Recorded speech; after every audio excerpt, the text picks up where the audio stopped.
Welcome, welcome, welcome. This is Common Ground, and I'm Jason Downs. Welcome to a place where we can all agree on the important stuff. It's good to have you here. Today is May 18th. As I'm sure you know, we had our special election last week, and Mike Garcia is now our interim representative in the U.S. Congress until we vote again in November. We'll be talking about the election on the show today with Mayor of Santa Clarita, Cameron Smyth. Which it sounds like he may have to join us a little bit later now, a little bit later in the show, which is fine. As well, we'll check in with him with other important updates on how the first phase of reopening is going as well. We're also going to be talking to Lou Esbin and Matt Denny about the First, Fourth, and 14th Amendments as they pertain to the coronavirus and all the protests that we're seeing, even here in Santa Clarita. So that's what we're going to be talking about today. So until we get the mayor on the line or our various other gentlemen, let me read. Let me just. I was going to do this anyway, but let me just read this lovely poem. This is by a poet, from New Zealand, who goes by the moniker Tomfoolery. All right, here we go. He's talking to his son here. He says, "Okay, snuggle down, my boy, though I know you know full well this story starts before then in a world I once would dwell. It was a world of waste and wonder, of poverty and plenty, back before we understood why hindsight's 2020.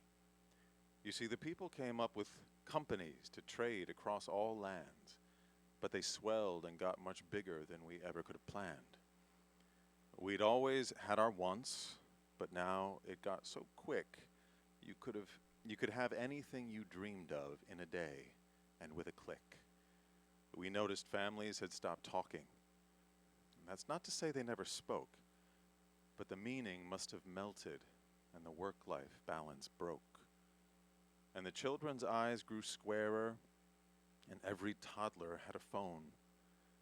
That filtered out the imperfections, but amidst the noise, they felt alone.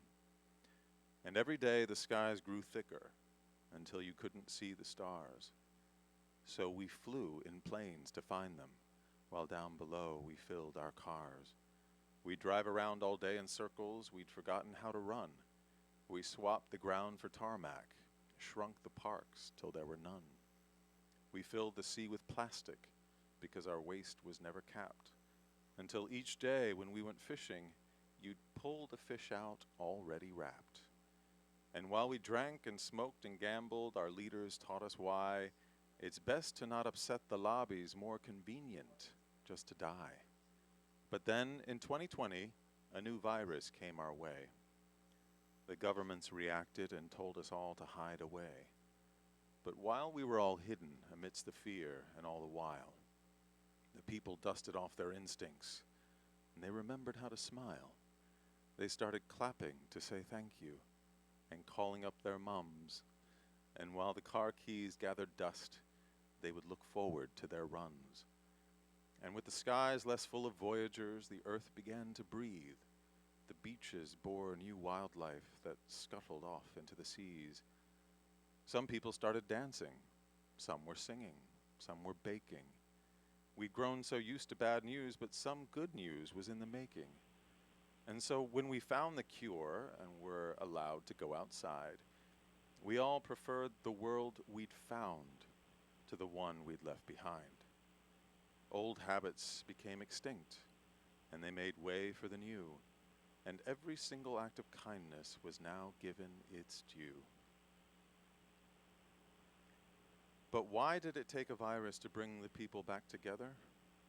Well, sometimes you've got to get sick, my boy, before you start feeling better. Now lie down and dream of tomorrow and all the things that we can do. And who knows, if you dream hard enough, maybe some of them will come true. We now call that time the Great Realization. And yes, since then there have been many. But that's the story of how it started and why hindsight's 2020. Again, that I was. like that, Jason. I actually really like that. That was a Thank you, good Patch. one. Thank you. Yeah, somebody sent me that on Facebook. Actually, it was a poet. His name is Tom. He goes by Tom Foolery. I like that name too. But I thought that was especially sweet and Yeah, poignant. that was. So who do we have on the line? Anybody? You know what? We do have someone online. Our very own Matt Denny is on Oh, with us right now. fantastic. Okay, fantastic. I can't wait to talk to him. He's on. You can talk to him right now. Matt, you can hear me. Yes, he can. Good afternoon. Good afternoon. Can you turn him up a little bit for me, Yeah, Patty? sure. So great to have you here, Matt. Thank you so much. We were supposed to be speaking to Mr. Mayor, Cameron Smyth, but he got sidetracked, and he'll be with us around 1:30. So we'll chat a little bit before then. Sure. So what I wanted to talk to you and Lou about today is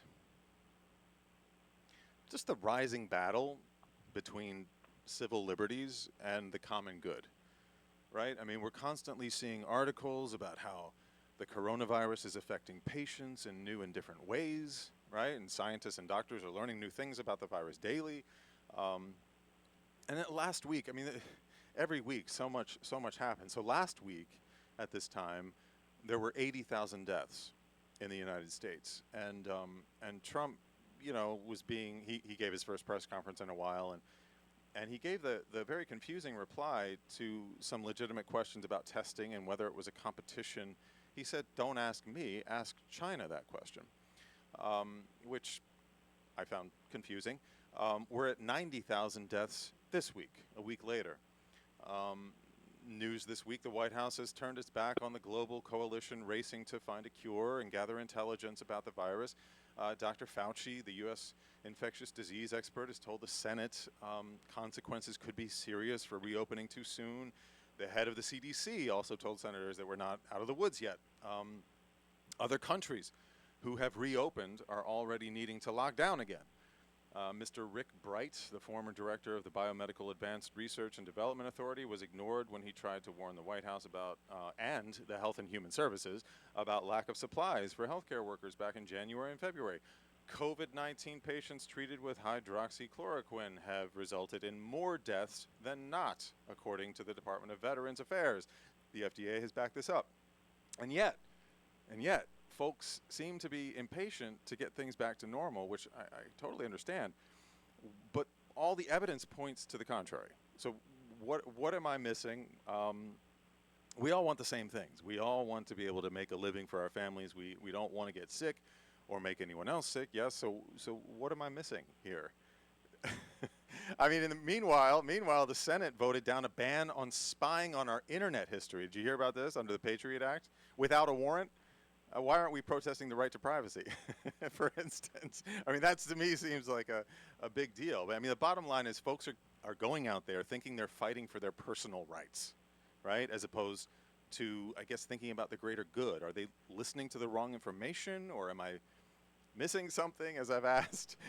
Is what the state and federal government doing constitutional? That's what I want to talk about. What are your thoughts? Okay. Just tell me your thoughts. You're a highly intelligent man. You've served on the state legislature. That's about 8 different questions. Yes, but, yes, it is. the thing that has struck me through all of this is that we have a gigantic media. We have a gigantic media out there, and I've said this before, and this is not a bad thing, but the media and the news are competing for clicks from us. They're competing for eyeballs, and so depending on which demographic they're trying to appeal to, they may, I'm not saying they're doing this, but it sure looks like it, they may be changing the story or the slant on it, or the way they're presenting things to appeal to a certain demographic so that they can, sell whatever it is that we can still sell via advertising. And when you say they, who are you talking about again? Sorry. The news media. Okay. And other people, talking heads, politicians, everyone's competing for the eyeballs, especially in an election year, the eyeballs and ears of everyone. And then once someone has picked which thing they're going to read and listen to and believe, then they have a megaphone. Individuals on the door-to-door level, individuals have a megaphone where they can scream from the highest rafter on Facebook or Instagram or Twitter or various other ones, and we have a tendency in this country to think that all of these things are all of politics is deadly serious. Now, this disease is deadly serious, but that's a different kind of serious. We think that our political opinions matter and that everything impinges on politics, when in fact sometimes it doesn't. Now, on top of all that, we've got political races going on up to and including a presidential race, where these politicians are grasping for tactical advantage, and they're using us and they're using this pandemic and virtually using the deaths of people and the deaths of their businesses and all sorts of negative things that are very unpleasant to try to throw blame at each other, to try to maneuver for some political advantage. And I don't know about you, but I'm kind of sick of it. This whole idea that... Well, it certainly seems unproductive, yeah. Well, yeah, we're pretty good at unproductive when it comes to public discourse, and, as a nation. And one of the things that struck me is that I just don't want to listen to these people anymore. Now, I have helped participate in this a little bit, and I've been trying to minimize that, but it seems like no matter what I say, somebody's going to have an objection to it one way or the other. But the idea that somehow county health officers telling us, giving us emergency regulations is somehow taking away from our rights constitutionally, that may or may not be true, and it's probably be tested in the courts. Hello? I'm still here. Go ahead. Oh, I thought that was a breaking news alert or something. It sounded like it. Yeah. Well, the only breaking news is that Lou Esbin is in our call now, too. Oh, okay. That's the breaking news. Hey. Thank you, Patty. Hey. Hey, Lou. How are you? All right. Sorry I got in late. No, it's okay. We were just talking about this sort of rising battle between folks sort of fighting for their civil liberties and as opposed to fighting for the common good and whether or not that's constitutional. Because it sort of touches on the First and Fourth and Fifth and 14th Amendments, I believe. But Matt was just telling us that it does call into question whether or not the common good is more important than our own personal civil liberties, and whether or not we temporarily delay them while we give our healthcare workers a chance to heal people and give our scientists and doctors a chance to come up with a cure. Yeah, and so I find nothing reasonable about wearing a mask in a store, unreasonable about wearing a mask in a store, standing 6 feet apart, or having a splash shield at the counter. All of that is fine. In fact, we probably should have done that 30 years ago, and this will probably, in the long run, result in less flu deaths and a slower spread of other pathogens. Interesting. So you see this as on my rights? Oh, go ahead. No. I was just going to ask if you saw this then as something that we would just do from here on out. Well, some of the things we probably should do. I'm not so sure about the masks, but when I was traveling in Europe last summer for Rotary, many Asian tourists typically were wearing masks constantly, except when they were having their picture taken or the like. And they're used to that kind of epidemic, pandemic kind of thing that happens. We had H1N1, we had SARS and MERS, which weren't nearly as bad as they could have been.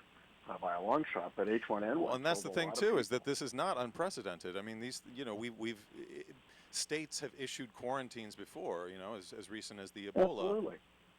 Yeah, but the question for me becomes: at what point have we done what we can do, and now we're doing more harm to people's health and well-being by not starting to gradually reopen things. And so the argument is between how fast we do that. It's not about whether we do that. We have to do that. But the question is, how fast do we do that, and what parts of things open up? And yes, there are ridiculous things that happen. Politicians say dumb things like, I believe Mayor Garcetti said something along the lines of, well, we're going to only have wet beaches. You have to only be on the wet sand, not on the dry sand, which, sounds like he's talking to 8-year-olds. And I suppose in some cases he is, right? But those things then get blown out of proportion to try to tar and feather the whole idea that we ought to be cautious in how we go about going back to our old ways of life and business.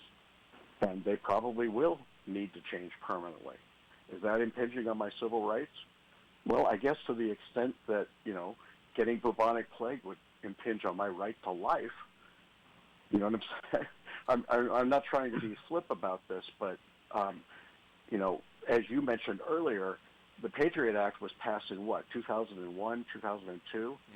And it has only become more restrictive, even though it was supposed to be a temporary measure, and has greatly expanded the power of governments to surveil us and spy on us and the like, and store records on us. And I don't hear near the outrage of that versus someone who's mad because they have to wear a mask to Home Depot, or they should wear a mask to Home Depot or whatnot. Right. We've Yeah. lost No. track of common sense. Yeah. And that common sense has disappeared all around, except in the middle, where the rest of us are going, why are you guys fighting about this? It's not that big of a deal. We can do both. We can walk and chew gum at the same time. We can keep the curve flat or flatter, and we can also have an economy and keep people from starving or being made homeless through all this. Agreed.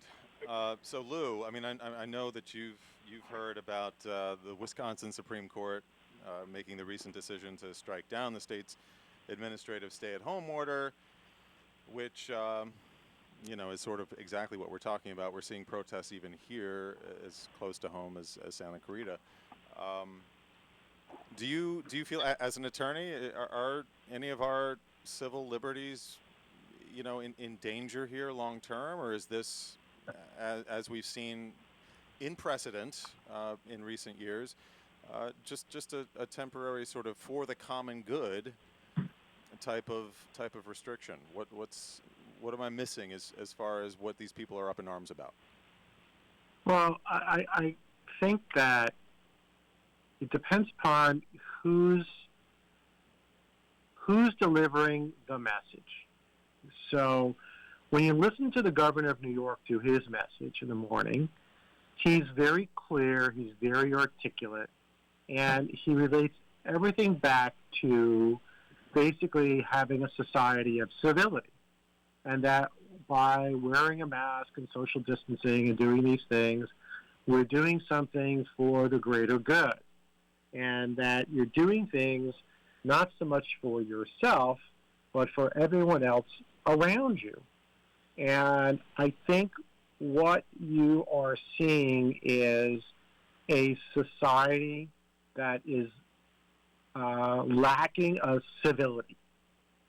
And that's the problem. And there's no effort made by those who are delivering the message to relate things back to other times in history when our society, as a society of civility, has had to take measures to curb civil liberties in order to protect the greater good. Look, for example, during World War II, you had a curfew, and at night you drew your blinds, and your blinds did not allow light to go through. Was that curbing civil liberty? Yes, because it was for the greater good. And rationing at the same time, yeah, same sort of thing. Well, you couldn't use aluminum because aluminum was collected for the war effort. You had rationing, and you had victory gardens, and you had all of these things that, because you had a society that was based upon civility or greater civility than you have today, people embraced those things. Let's face it, you have a governance structure today that's lacking of civility. There is no civil discourse today. And so, therefore, at every level of society, people are only concerned about themselves and themselves and themselves and themselves, and they don't think about the person next to them.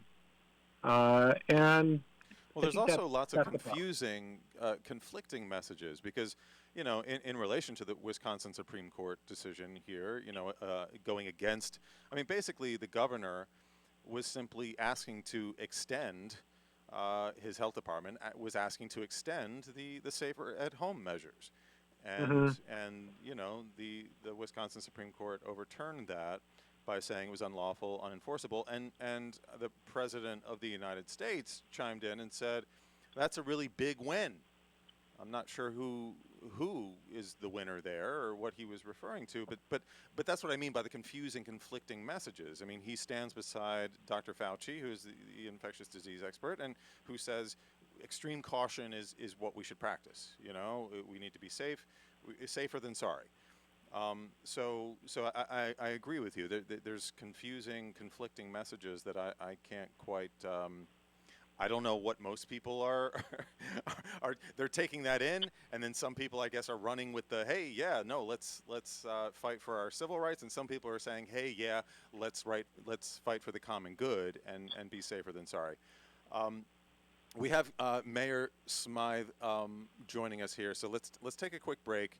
And when we come back, we'll speak with the mayor for just a moment, and then we'll get back to Matt Denny and Lou Esbin right here on Common Ground, KHTS 98.1 FM and AM 1220. Choosing the right copy service was a top priority for John Hayes, owner of Hayes Plumbing in Santa Clarita. John's glad he called Sean Milligan at Professional Copy Service. Well, once we found Sean at Professional Copy Service, we've been very, very happy. We started using him right after our factory warranty had expired on the current copier that we had purchased, and Sean and his guys have been far and above, better than the factory warranty service. Professional Copy Service, 299-5756. 299-5756. The only authorized Canon dealer for sales and service in Santa Clarita for Santa Clarita, Professional Copy Service. We try to keep everything we can in this valley.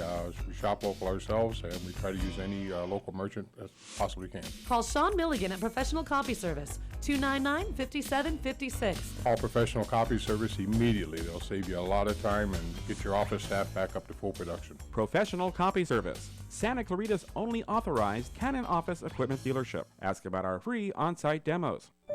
This is Bradley Gross from Santa Clarita Grocery. Santa Clarita Grocery serves fresh groceries to families, individuals, and those experiencing homelessness. At Santa Clarita Grocery, out of every dollar donated, a full 99 cents goes directly to the needs being addressed. As an all-volunteer-led organization, we operate on a 1% overhead, receiving no government funding for our operations in the community, resulting in us being one of the most efficient charities in the Santa Clarita Valley. If you're looking to support the good for our community, please consider partnering with us by donating to Santa Clarita Grocery. What is donated is specifically kept in the Santa Clarita Valley, helping over 3,000 families, including 5 other community charities. Please visit our website, santaclaritagrocery.org, or visit us on social media or call us at 425-7575.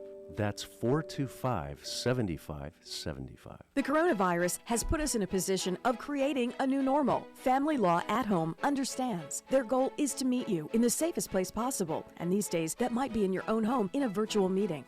Family Law at Home will provide you with immediate advice on your family law matters, such as divorce cases, child custody disputes, and domestic violence. It's as easy as going to FamilyLawAtHome.com. You'll choose your own consultation date and be in immediate contact with one of their esteemed attorneys. Family Law at Home handles the legal aspect while you and your family navigate the new chapter in your lives. Go to FamilyLawAtHome.com. Your hometown station, KHTS.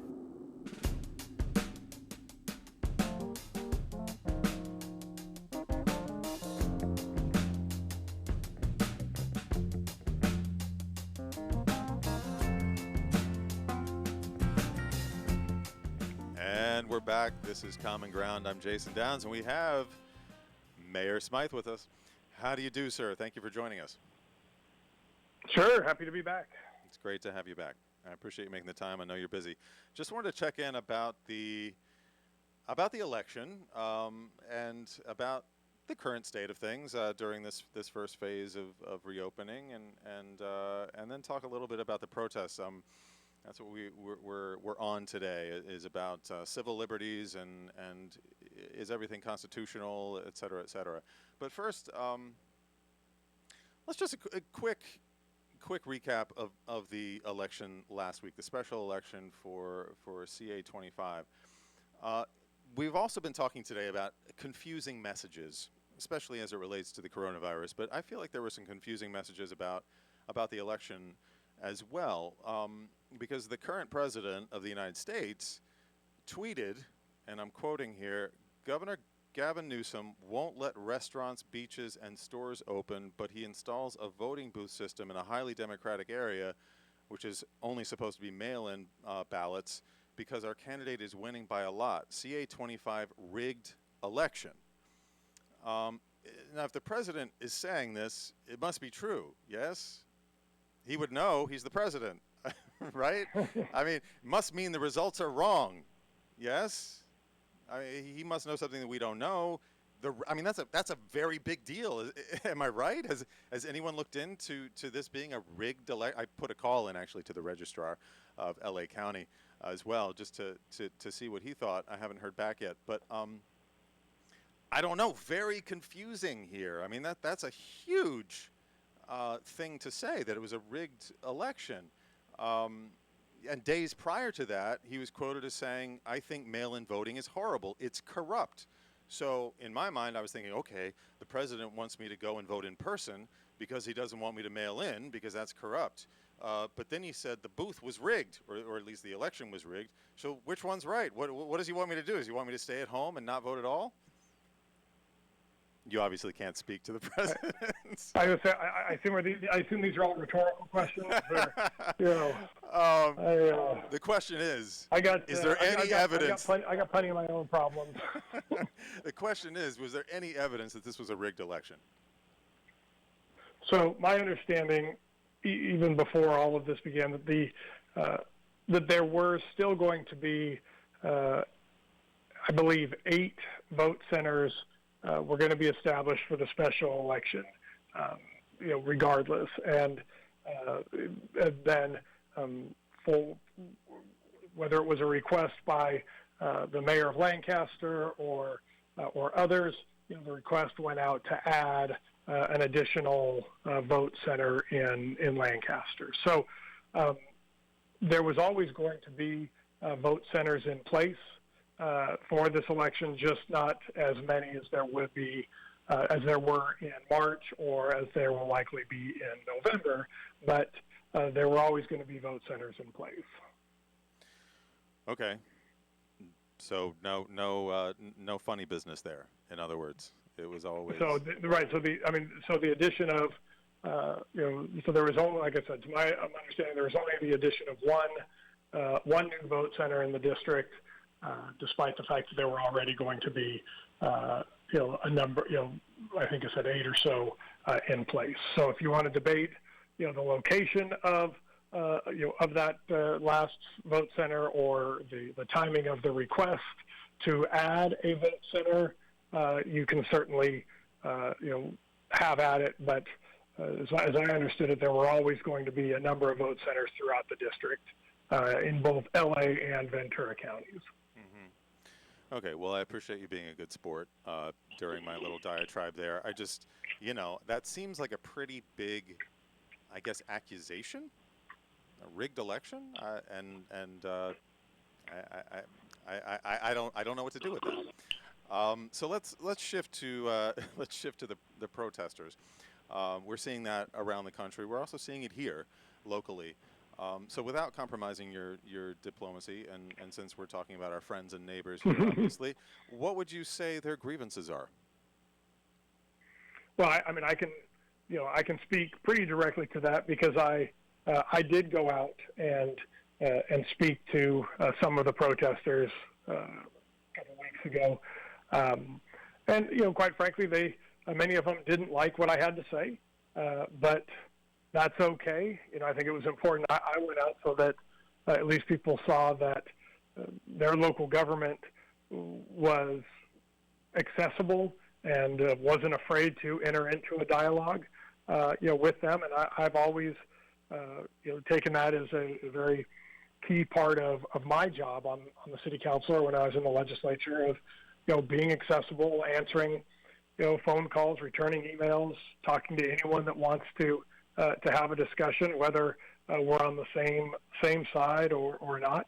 But no, certainly I think there was, there's an overwhelming sense by those who were at the protests that the feeling that there has been, overreach by the state or county, and even in some regard the city governments, that have restricted, obviously businesses and churches and synagogues and places of worship and freedom of movement and the requiring of facial coverings. There was a lot of people had concerns about that, and but equally, I get a number of calls and emails that feel that it's not restrictive enough. That the masks should be worn at all times, not just in essential businesses. That the city is moving. The city should have closed our parks and trails instead of leaving them open. Businesses should remain closed until there's a vaccine.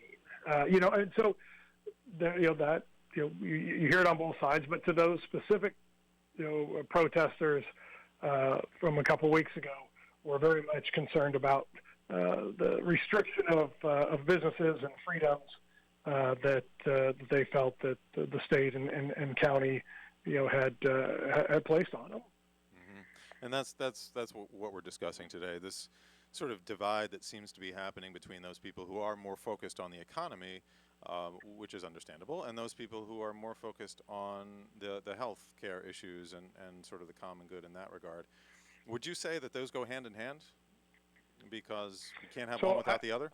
Yeah, so I would say I would tweak it a little bit because it's not just the economy. I think there is a genuine concern of people have concerns about their freedoms and their freedom of choice, freedom of movement.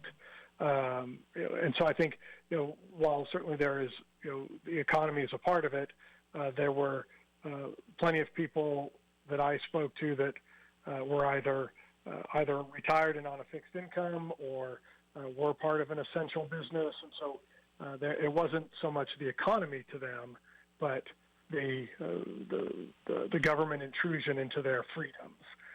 And so, and I would say that overwhelmingly, the people who want to have their businesses reopen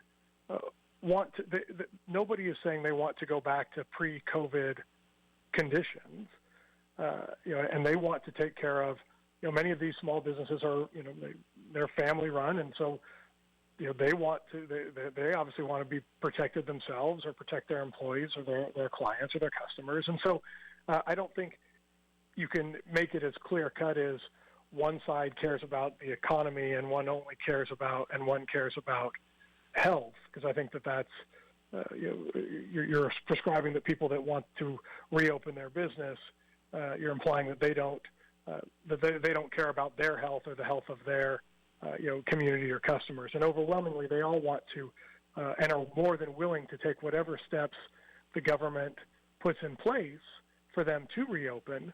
But they feel that it's why should they?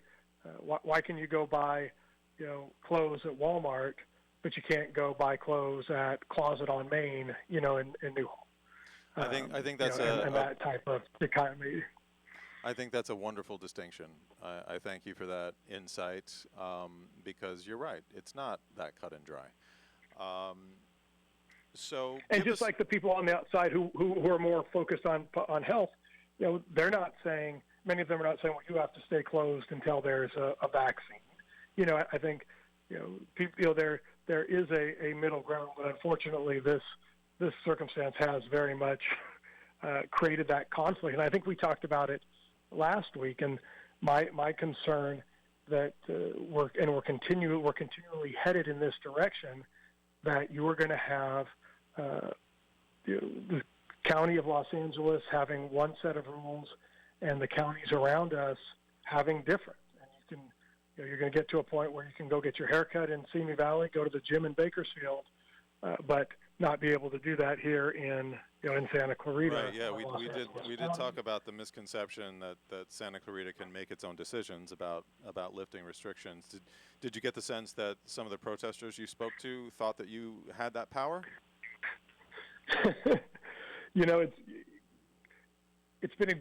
I've appreciated the opportunity to kind of reinforce high school government classes for people, and there's certainly some who do get it, but I did have one conversation with someone who didn't seem to understand that, and it was very clear. They said, Newsom shut us down, but you need to reopen us. Mm-hmm. And and they were very, very sincere and very passionate about that. And it's trying to explain that, well, if Newsom shut you down, which isn't really the case either, but again, if the governor shut your business down, and the city of Santa Clarita didn't shut you down, right? Then the city of Santa Clarita does not have the ability to, reopen you. Exactly. So well, we aim to bring a few civics lessons to folks on this show, and we certainly aim to have civil discussions with our fellow friends and neighbors, which it sounds like that's exactly what you're doing. And I really, really appreciate your time, and I appreciate your leadership during this time. So we're on your side. We're all in this together, and I appreciate your insights. Thank you so much for making the time for us today, Mayor Smyth, and I hope you will join us again. We'll get some more quality time with you. So happy to do it. Thank you so much.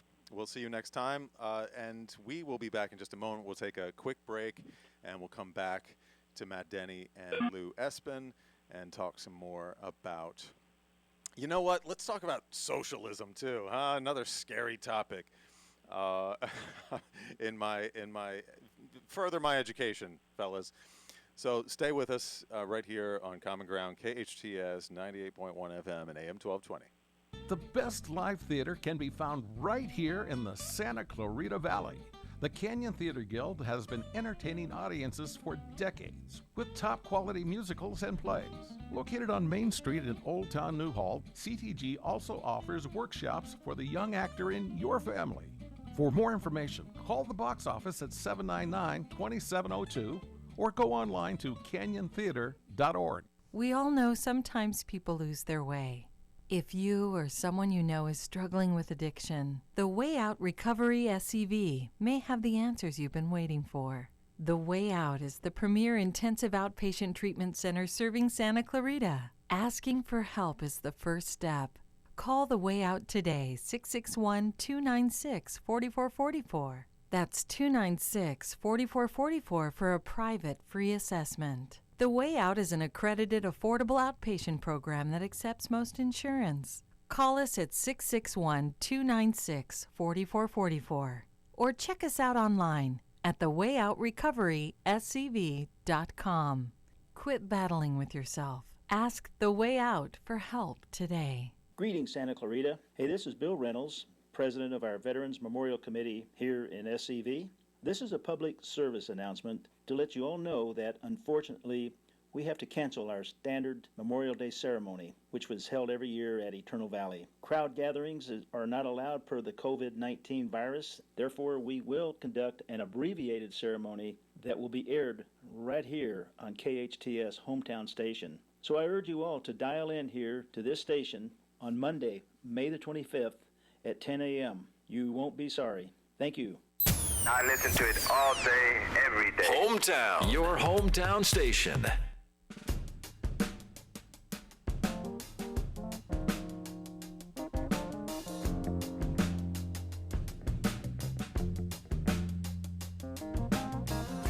And we're back. I'm here with my wonderful sponsors here on Common Ground and sometimes hosts. Matt Denny, certified public accountants at DennyLLP.com. They make your life less taxing. and Lou Esbin at esbinlaw.com for many of your legal needs during this difficult time, specializing in bankruptcy. When experience counts, count on experience with esbinlaw.com. That's ESBINLAW.com. So thanks again for being here, guys. It's great to have you back on the show. Lots to talk about. I don't even know where to begin because I so enjoy our conversations. I mean, so yeah, we're seeing this Supreme Court overturn in Wisconsin, the stay-at-home order. We're seeing lots of ongoing protests in Michigan. Again, related to coronavirus restrictions. Police said there were no injuries in the latest ones, but a scuffle broke out and an axe was confiscated when one man displayed a doll in the likeness of Michigan Governor Whitmer with a noose around her neck. Arrest the governor was being shouted. So, talk to me about how this relates to socialism and what I keep hearing. I mean, look, this came up because I was researching Mike Garcia last week prior to interviewing him, right? And I was struck by how many times socialism came up in his political manifestos and quotes and documents and whatnot. And it got me thinking, especially because in my mind, we're a social society, and we're dealing with this virus, in all these different ways, as the mayor just pointed out, and as we've been talking about. So, tell me what your impression of socialism is, because growing up, obviously, it had a stigma.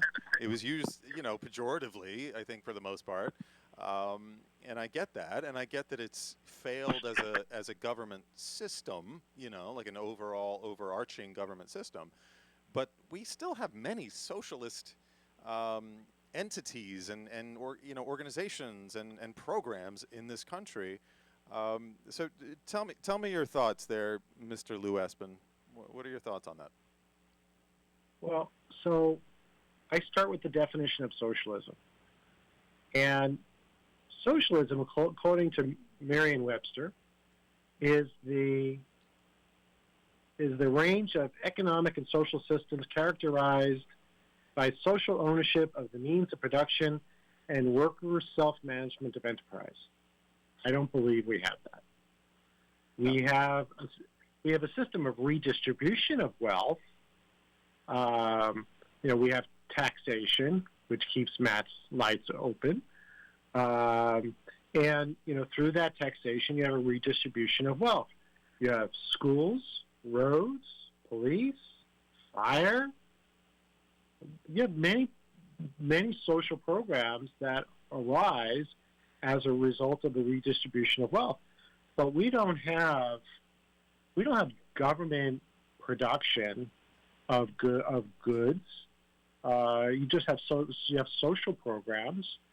So I'm always baffled by, when I go to look at the definition of things, how people get to where they're going. Maybe Matt disagrees with me, but I tend to go back to the books and read what the books say, read what the words say, and then go from there.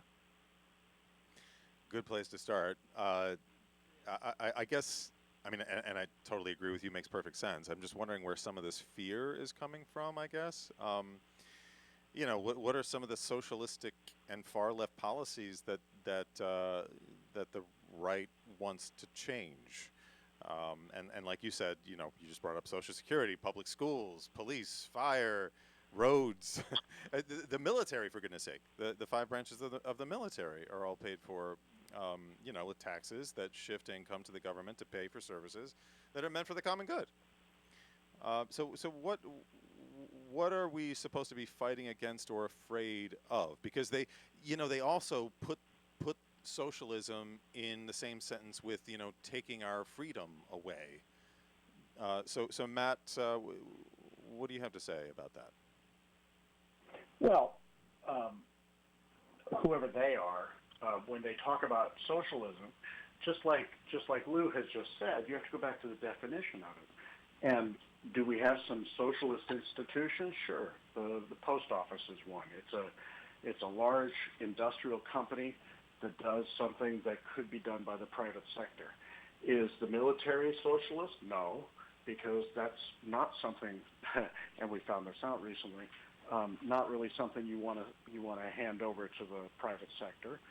But it doesn't produce anything other than destruction and defense goods, basically, for the country and the society as a whole. So we have social welfare programs, we have social protection programs.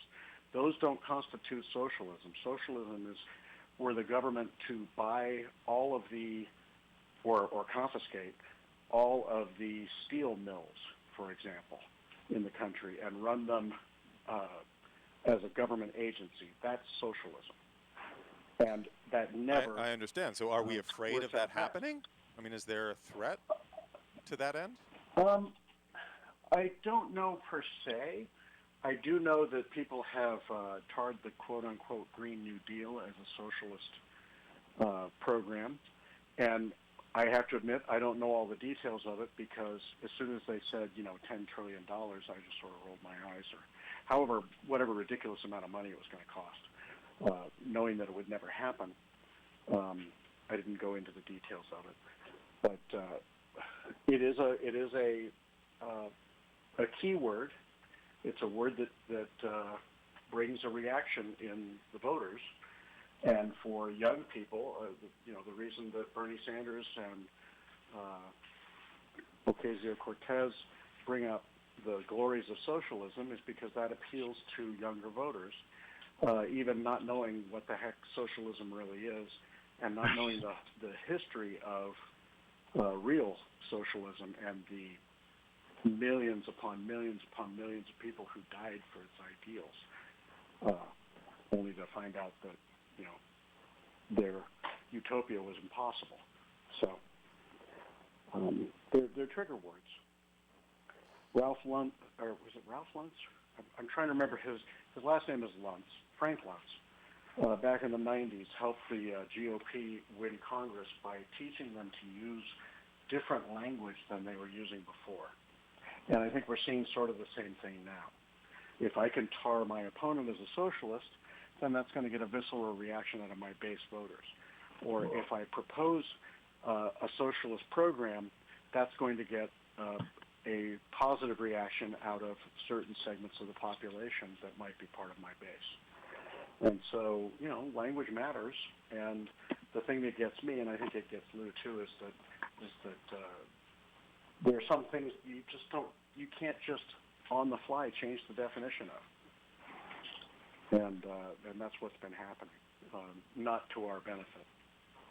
And you have to remember that our government has been a catalyst for a lot of innovation. I mean, NASA. I mean, you could argue that NASA is a socialist program because it coordinates the private sector in the production of the means for space exploration and discovery. And I know I know Matt says that the military is not, yet the military, much like NASA, focuses the private sector on the production of the means for destruction.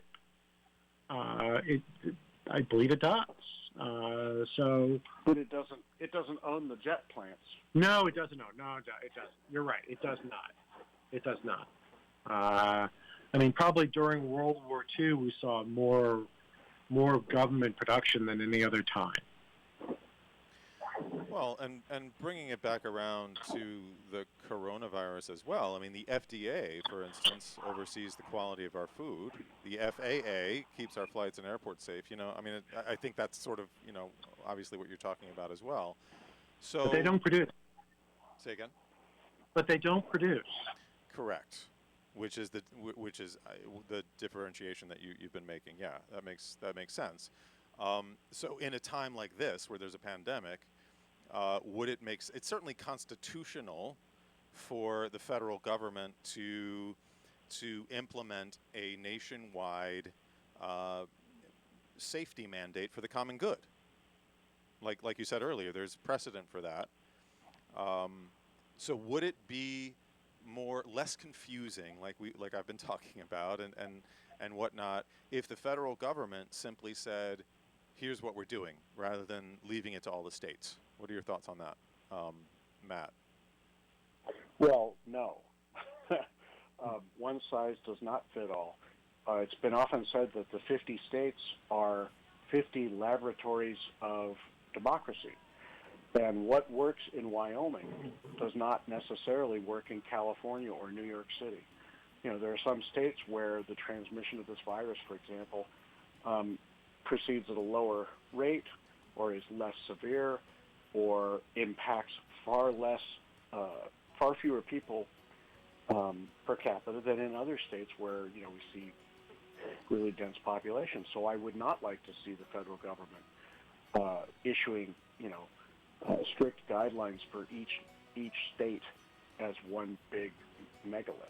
That's all the time we have today, fellas. I thank you so much for being here. As always, it's a pleasure. Next Monday is Memorial Day, so we'll not be airing a show. We'll be honoring our heroes and all those that have served this great and complicated country. Pleasure to have you here on Common Ground, where we can always agree on the important stuff. I'm Jason Downs. You're listening to KHTS. We'll see you soon, but in the meantime, stay safe, stay informed, and stay positive.